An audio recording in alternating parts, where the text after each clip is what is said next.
wish I had a screenshot of this beautiful celebratory time of our annual meeting and my next to the last sermon. Welcome to this sanctuary.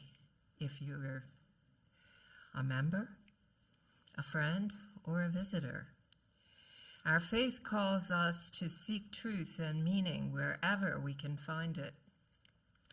Today's inspiration is found in the recent encyclical Magnifica Humanitas by the Roman Catholic Pope Leo XIV. In it, the Pope challenges us to safeguard our humanity against any isolating forces of artificial intelligence, echoing our own UU principles by calling for justice, human connection, and the protection of the marginalized. As we enter into this time of reflection and worship, let us open ourselves to wisdom that transcends denominations, reminding us that we are all people of faith, builders for a better future. Come, let us worship together. And now it's time to light our chalice. We light our chalice as a symbol of the light within us and the life that flows through the world around us. It is our beacon as we search for truth. It is the warmth in our hearts for love, and it is the energy that propels us to action. May we be kindled by our time together. Brian C. Lee. So with that, I'm going to tell you that this topic and sermon I wrote in dedication to my sister Kathy, who died on May 8th. I'm sorry, I'm going to cry. No, please don't, Paula. She was a pillar of her Catholic Church, Roman Catholic Church, in Elkton, Maryland. And as you know, I'm a Unitarian Universalist minister. And we love to talk about religion. And we had so many commonalities. And I knew that she would love Pope Leo XIV's encyclical. And so I read it, and so do I. And it's not as long as you would think. And so, you know, after this service, if you feel inspired to read it, I really do recommend it. It's worth its time, your time. Some of us speak easily about God. Others speak more readily of love, truth, conscience, justice, or the sacred depths of life. Still others are unsure what language they can honestly use at all for the sacred eternal.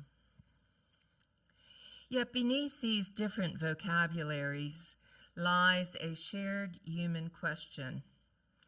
What is it that calls us beyond our selfishness, beyond fear, beyond the worship of power, and toward compassion, responsibility, and hope? In that sense, the word God need not be heard only as the name of a distant ruler in the sky, and this my sister and I agreed on. It can also point to the deepest source of meaning, the holy mystery at the heart of life, the love that binds us to one another, and the claim that every human being possesses an irreducible dignity, which is really our UU first principle, the inherent worth and dignity of every person. That's why Pope Leo XIV in Magnifica Humanitas humanitas, and I took Latin in high school, would you believe it? Humanitas speaks so urgently to Catholics, Christians, and people of goodwill throughout the world. So I figure it would work here. I know we're of goodwill, aren't we? We don't always achieve everything we want in the goodwill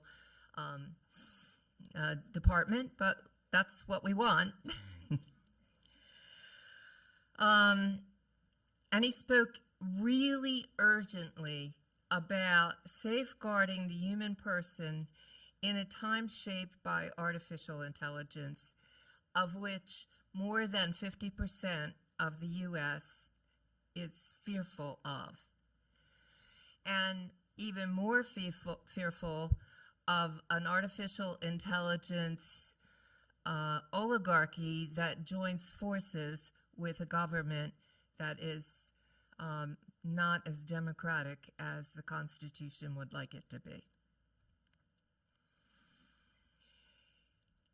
Pope Leo reminds the Church and the world that technology is never the measure of our worth. The human person is.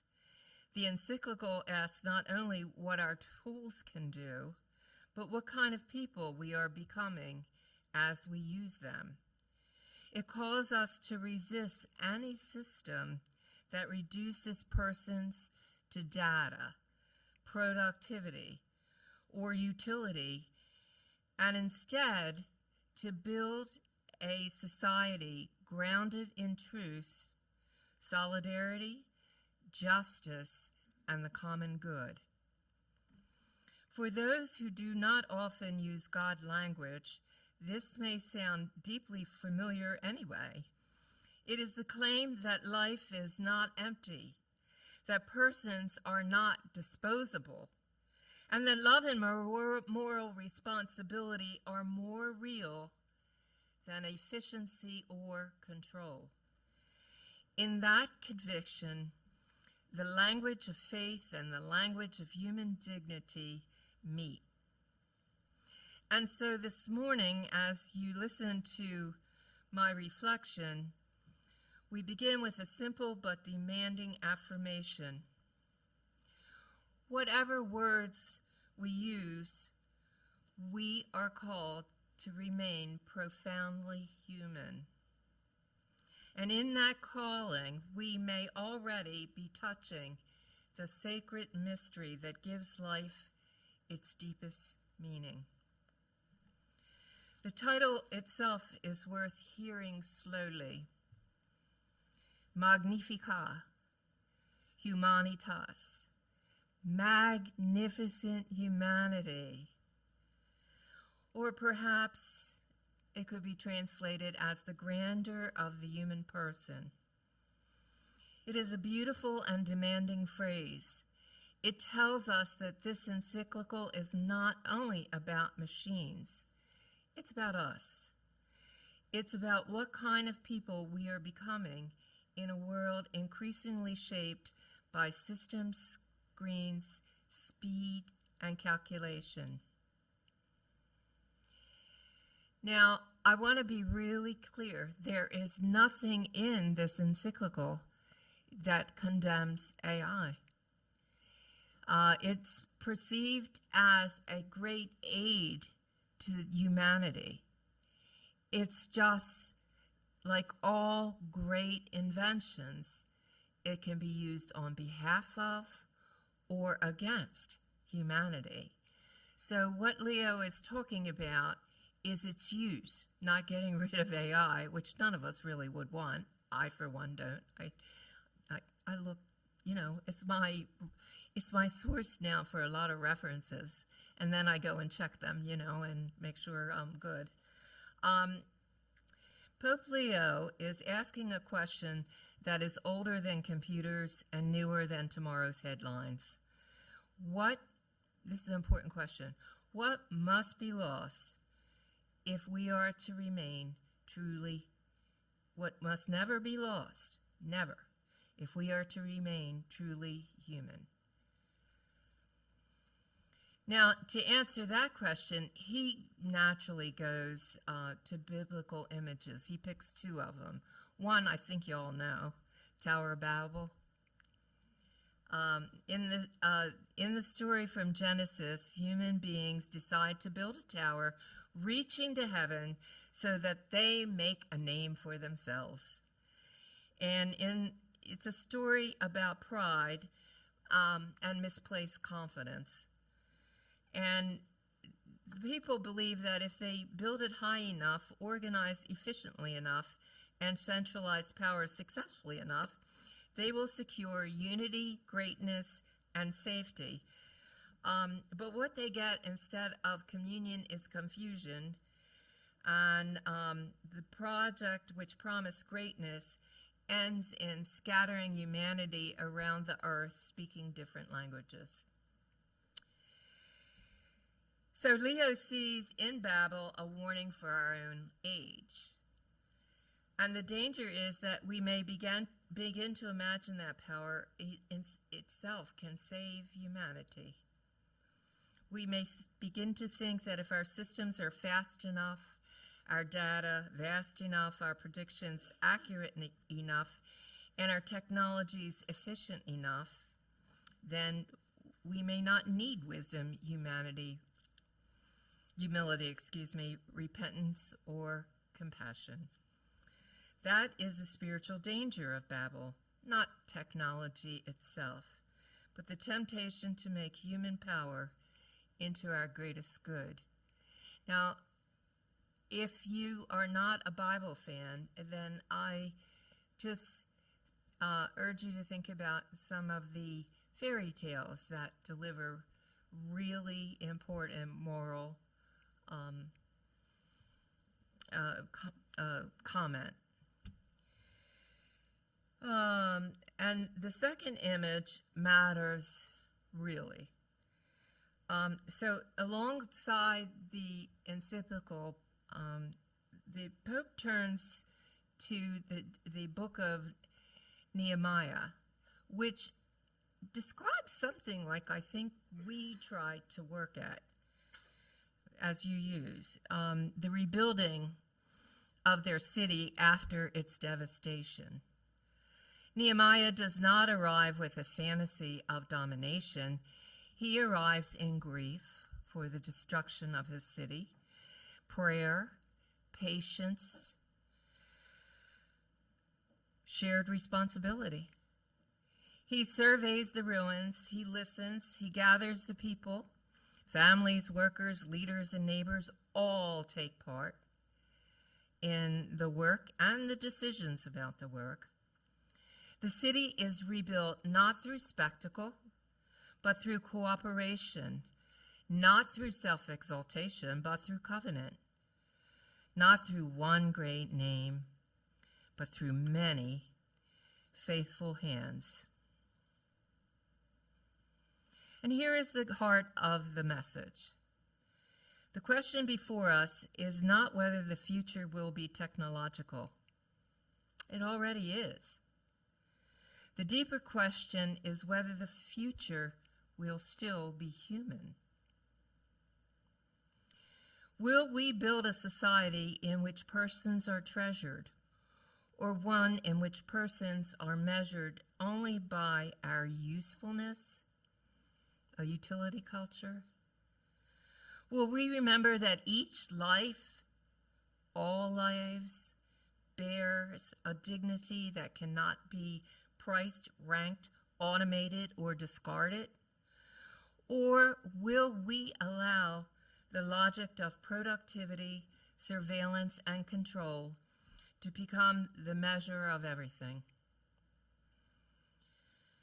Pope Leo, and so should we, insists that the human person must remain the center of moral discernment.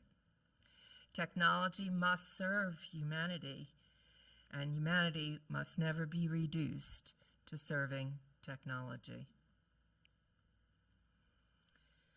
And you know, that conviction touches every part of life.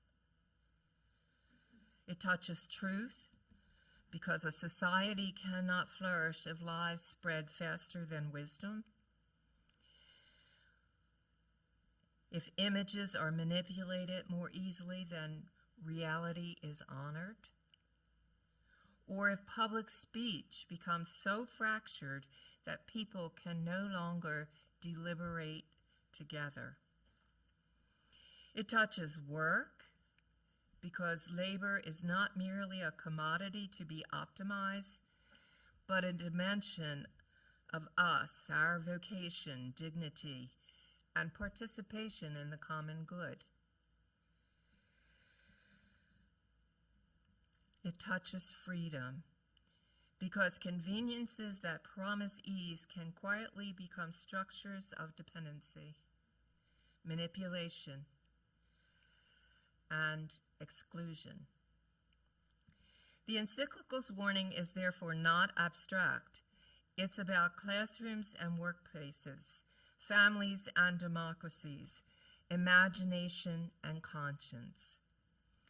And perhaps nowhere is the encyclical more urgent than when it speaks of war.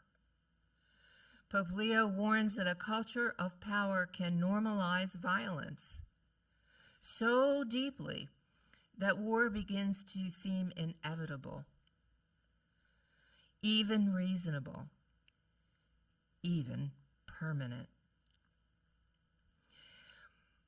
But our faith never permits us to be comfortable with dehumanization. And that's why we are considered so liberal. Because the people in the Rainbow Chorale are a people whose dignity we honor. And we honor people that feel like they were born to the wrong gender. We're liberal because we give women the power to think that we're as important as an unborn. We're liberal for many reasons that have to do with humanity, and I'm sad to report, sometimes conflict with Roman Catholic orthodoxy. The Pope then speaks with unusual force about weapons. Actually, I didn't have time to go into it because I knew this was going to be a jammed service, but he gives a really important criticism of the principle of just war, that it just no longer applies today. It needs to be updated. That's why it's good to read it. So he speaks with unusual force about weapons, artificial intelligence, and the moral peril of surrendering human judgment to systems of calculation. No algorithm can bear a conscience. No machine can carry mercy. No automated process can take the place of moral responsibility. The more powerful our tools become, the more necessary it is that conscience, restraint, and reverence for life become stronger, not weaker. So what does faithfulness look like in such a time? It begins, I think, with small acts of holy resistance. And I love that you are participating, or so many of you are participating in those acts of holy resistance. It means refusing to speak of people as if we're only numbers, markets, categories, or outputs. It means asking who is excluded when efficiency is praised, who is burdened when convenience is marketed, and who is forgotten when innovation is celebrated. It means teaching our children not only how to use tools, but how to question them. It means defending silence, prayer, contemplation, and face-to-face presence in a world that profits from distraction. It means remembering that our worth does not come from performance, visibility, or utility, but from the dignity bestowed upon us by what is sacred, many say God, and confirmed in love. What is sacred and confirmed in love? I think we can all wrap our hearts around that one. This is where the language of faith becomes indispensable. For if human beings are only clever animals or advanced processors of information, then sooner or later efficiency will outrank compassion. But if the human person is a being of immeasurable worth, made for truth, relationship, freedom, and communion, then every social system, every economy, every institution, and every technology must be judged by whether it honors that truth. This is what makes this encyclical more than a policy document. It is a summons to our humanity. It asks us to examine not only the tools in our hands, but the love in our hearts. Are we building Babel? Or are we rebuilding whatever we see as a symbol of our world? Let us hear Magnifica Humanitas not as a fearful rejection of the modern world, but as a call to inhabit it more faithfully. Let us use every good gift of intelligence with humility. Let us build for the common good rather than for domination. Let us protect truth, honor labor, defend freedom, and refuse, absolutely refuse, the normalization of war. Let us always remember the poor, the vulnerable, and the voiceless whenever we make decisions. And above all, let us remain profoundly human. For when we do more than preserve our dignity. We make room for grace. We make room for one another. And we make room for the God of our understanding, who still desires to dwell in the human heart. Amen. Blessed be.